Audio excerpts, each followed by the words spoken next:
Shalom saudara dalam Tuhan. Orang di video berikut dengan semangatnya menginjak bendera Israel. Dan saudara dalam Tuhan, apa yang terjadi selanjutnya?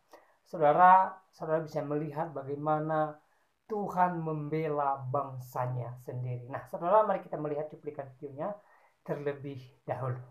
Salah seorang penyewa warga Aceh menginjak-injak bendera Israel, bahkan mengancam Israel akan dimusnahkan bila berani datang ke Aceh. Dan tibalah waktunya pada tanggal 20 November 2023, datanglah banjir bandang yang dahsyat di Aceh Tenggara.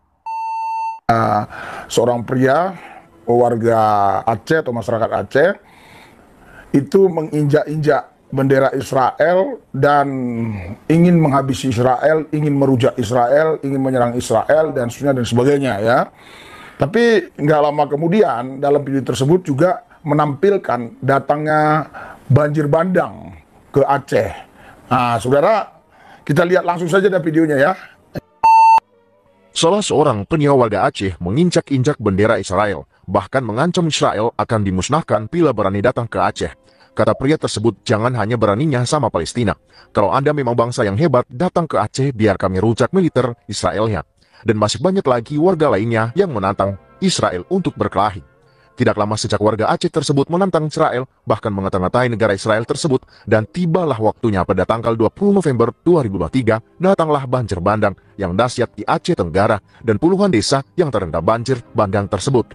Tapi saya sangat kagum sama Israel, paket yang diorder oleh warga Aceh cepat banget sampainya, tidak butuh waktu yang lama buat menunggu paketnya. Saya rasa pasti lewat ekspedisi ekspres bukan kargo. Karena Alkitab mencatat guys, di kitab Kejadian 27 ayat 29, Tuhan berfirman, bangsa-bangsa akan takluk kepadamu, dan suku-suku bangsa akan sujud kepadamu. Jadilah tuan atas saudara-saudaramu, dan anak-anak ibumu akan sujud kepadamu. Siapa yang mengutuk engkau, terkutuklah ia, dan siapa yang memberkati engkau, diberkatilah ia. Israel adalah umat kesayangannya, dia sudah berjanji bahwa Israel akan diberkati. Tidak mungkin dia batalkan berkat-berkat itu. Bahkan Alkitab mencatat, orang yang mengutuk Israel, sebaliknya akan mendapatkan kutuk dari Tuhan. Tuhan pun bukan tidak pernah marah kepada Israel, pasti pernah. Jadi sadar wahai para manusia yang ada di negara Konoha ini, jangan sekali-sekali kau kutuki Israel, kau sendiri menanggung resikonya. Lantas ada dua alasan mengapa memberkati Israel adalah baik. Pertama, itu adalah perintah Tuhan sendiri. Ketahuilah, aku mendapat perintah untuk memberkati, dan apabila dia memberkati, maka aku tidak dapat membalikannya. Bilangan 23 ayat 20. Selanjutnya, bilangan 24 ayat 9 yang mengatakan ia menyiarap dan merebahkan diri sebagai singa jantan dan sebagai singa betina. Siapakah yang berani membangunkannya? Pasti tidak ada kan guys? Diberkatilah orang yang memberkati engkau, dan terkutuklah orang yang mengutuk engkau. Ini firman Tuhan ya guys. Tsunami Aceh yang mengiring bantuan yang pertama yaitu bangsa Israel. Jadi warga Aceh jangan songong dulu, nanti paket bencana dikirim lagi nanti oleh Tuhan. Kalau bisa jangan mencoba mengutuk bangsa pilihan Tuhan. Bapak Ibu sekalian, ini menurut saya ya terlalu anggar jago, terlalu sok jago, menganggap diri hebat, menganggap diri kuat, arogan ya, kurang sopan santun ya. Seharusnya tidak perlu ya kita berbuat seperti apa yang dilakukan oleh pemuda Aceh tadi ya. Karena kita harus menghargai ya semua manusia dan menghormati semua manusia. Kita tidak perlu harus mengagung-agungkan Palestina dan merendahkan Israel, atau mengagung-agungkan Israel dan merendahkan Palestina. Biasa-biasa saja ya. Indonesia aja ya yang kita bangun lebih dulu ya. Atau warga Rohingya ya, Rohingya yang ada di Aceh. Itu kenapa sampai mereka ditolak ya? Padahal kapalnya sudah mendarat ya, mereka jauh-jauh dari Myanmar sana, saudara. Itu naik kapal buatan tradisional ya, bukan kapal seperti Dobon Solo. Itu buatan tradisional dari kayu-kayu, dari papan-papan begitu. Itu kalau nggak karena Tuhan habis itu ya, kena ombak. Tapi puji Tuhan ya mereka selamat di sana ya. Ya harusnya itulah yang dibantu gitu ya. Itu kan saudara-saudari kita yang perlu bantuan ya. Walaupun saya berbeda akidah dengan Rohingya itu, tapi demi kemanusiaan kita harus bantu. Apalagi suku Aceh itu kan satu akidah. Itu Rohingya itu Muslim, dia Muslim. Kenapa dia tolak? Ya, harusnya disitulah dia tunjukkan teladan, bukan injak-injak bendera Israel, terus ingin menunjukkan dia jago ya. Ya kalau dia jago langsung aja pergi ke Gaza. Saya yakin ya nggak lama di Gaza ya, nggak lama saya percaya ya. Ya oke, kita doakan ya supaya rakyat Indonesia ini sadar, tidak memperkeruh suasana, tetap ya menjaga persaudaraan antara kita anak bangsa. Oleh karena itu saya berharap kita semua netral ya, tidak mengagung-agungkan Israel, mengagung-agungkan Palestina, atau tidak ada istilah pro Palestina, pro Israel dengan kata-kata yang berlebih-lebihan. Ya kalau memang kita kasihan dengan warga Gaza, ya bantulah ya Palestina ya. Tapi bukan berarti kita jadi menghina-hina Israel, ya karena siapapun dia manusia dihina-hina ya pasti kita akan dapat dampaknya gitu ya. Dan juga tidak boleh juga menghina-hina Palestina gitu ya. Apalagi kalau kita mengagung-agungkan Hamas ya, nggak boleh juga. Tapi juga jangan terlalu berlebih-lebihan lah begitu. Karena ini akan memicu hal-hal yang tidak baik seperti yang baru-baru ini terjadi di Sulut ya, Sulawesi Utara, itu tepatnya di daerah Bitung. Nah, jangan sampai terjadi seperti itu lagi. Saya melihat peristiwa itu sangat miris sekali ya. Seharusnya nggak boleh terjadi. Kita kan sama anak bangsa. Agama, suku, ras berbeda nggak ada masalah. Yang penting kita menunjukkan kebaikan kepada semua orang ya. Nah inilah video kami lihat, pelayanan kami menunjukkan kebaikan. Baik, saudara Tuhan, itu videonya kita sudah simak apa yang diceritakan di video tadi.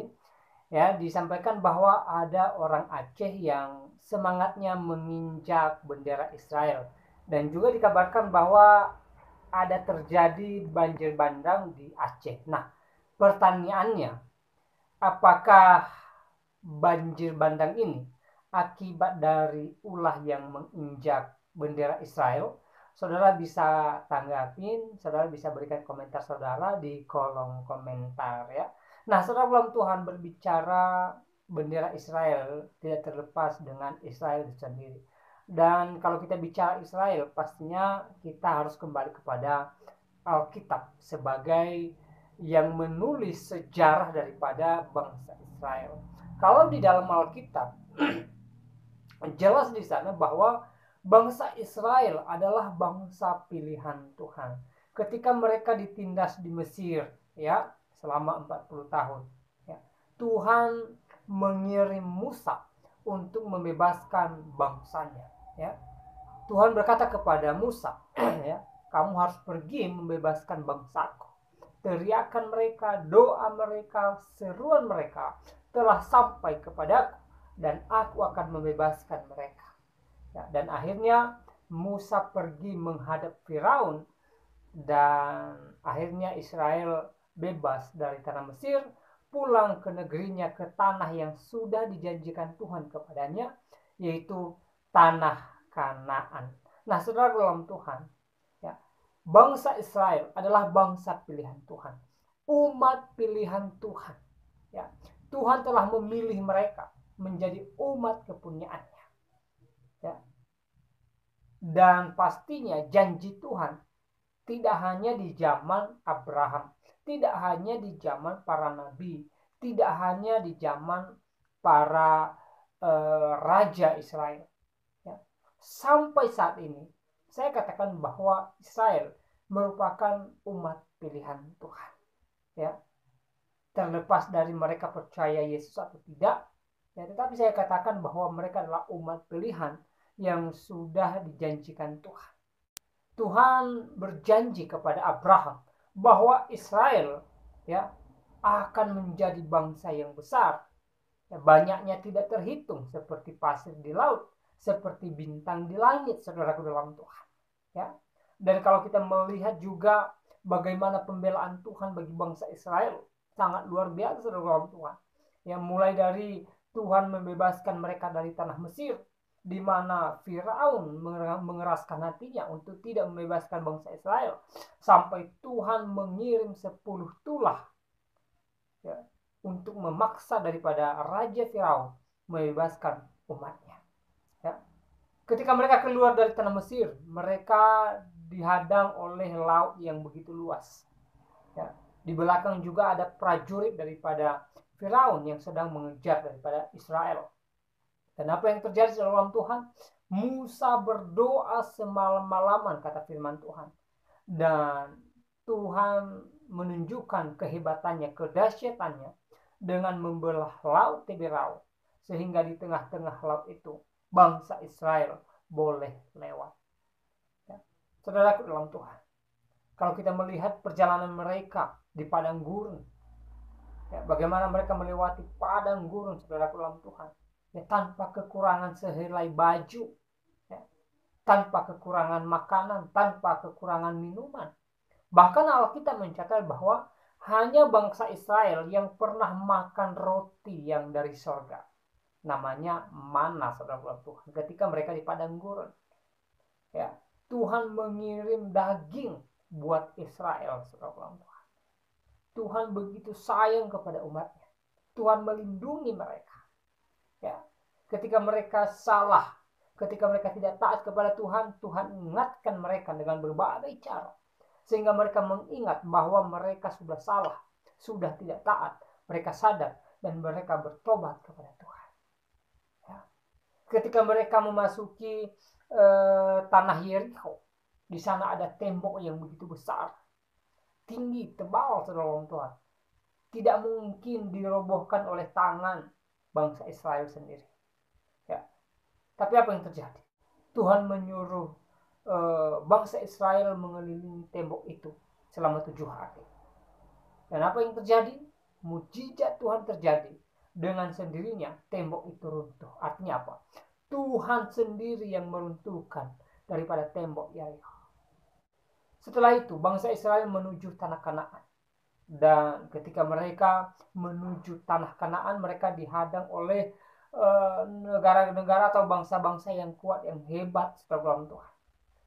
Lagi-lagi Tuhan menunjukkan belas kasihannya kepada bangsa Israel dengan menghalau semua orang itu dan menjadikan tanah Kanaan ini sebagai milik pusaka dari bangsa Israel. Tuhan berbagai cara menolong Israel sebagai bukti bahwa bangsa Israel adalah bangsa pilihan Tuhan sendiri. Ya.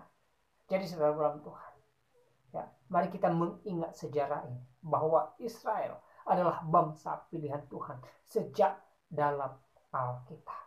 Ya. Dan saudara dalam Tuhan, kembali ke video tadi, menginjak daripada bendera Israel tidak ada gunanya, tidak menyelesaikan persoalan. Ya. Daripada kita sibuk menginjak bendera Israel, mendingan kita berdoa buat perdamaian antara Israel dan Palestina, ya, supaya semakin nyata perdamaian di antara mereka dan orang-orang di sana boleh berbahagia. Saya itu lebih penting daripada kita sibuk, ya, melakukan hal-hal yang tidak terpuji. Nah, teman-teman Tuhan, saya tidak panjang lebar menyampaikan pesan melalui video ini. Kiranya video singkat ini memberkati kita dan Tuhan Yesus memberkati kita semua.